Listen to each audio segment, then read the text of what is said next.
In Money, Possessions, and Eternity, that was a book that was written in 1989. And when I read the book, I read a quote in there, and I've since used that quote in almost every talk that I've given.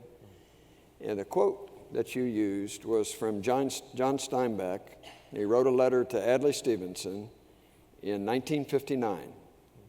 And in his quote, in his letter to Adlai Stevenson, he said, "If I wanted to destroy a nation, I would give it too much, and I would have it on its knees, miserable, greedy, rich, and sick."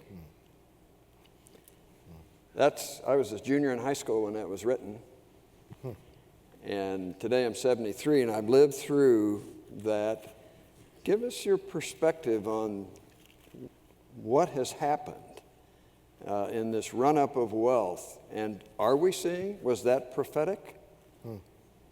You know what that reminds me of is 1 Timothy 6, where you got this great, powerful passage about godliness with contentment is great gain. And but then he says in verse 9, people who want to get rich fall into temptation and a trap and into many foolish and harmful desires that plunge men into ruin and destruction. Well, if you want ruin, destruction, fall into a trap, be a fool, and have your harmful desires fed, then make it your life goal to get rich, because that's exactly what it's saying.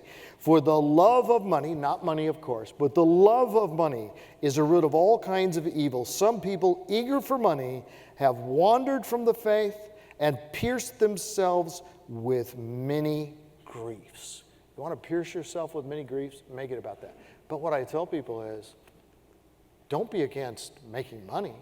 Pray that God will provide as much money as you could possibly make in His plan. Give it to you. But then ask yourself, Lord, what do you want me to do with your money?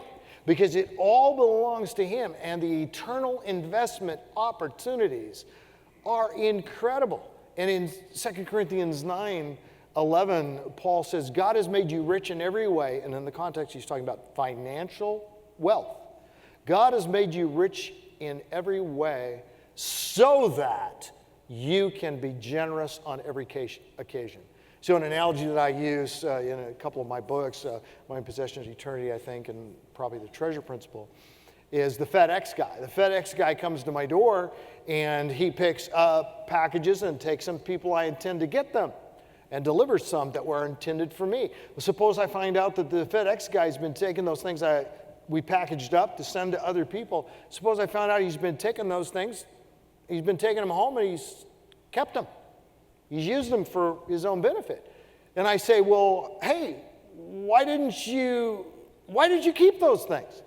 And then suppose the FedEx guy said to me, now wait a minute. If you didn't want me to keep them, you shouldn't have given to me in the first place. I mean, if you give it to me, I mean, obviously I should keep it. And this is where we need to throw that switch, and everybody does, and many of you already have. And that is that we are God's FedEx guys and gals. Just because He puts something into our hands doesn't mean He wants us to keep it. It's, who is this intended for? Lord, whose name do you want on this package to be sent out from us?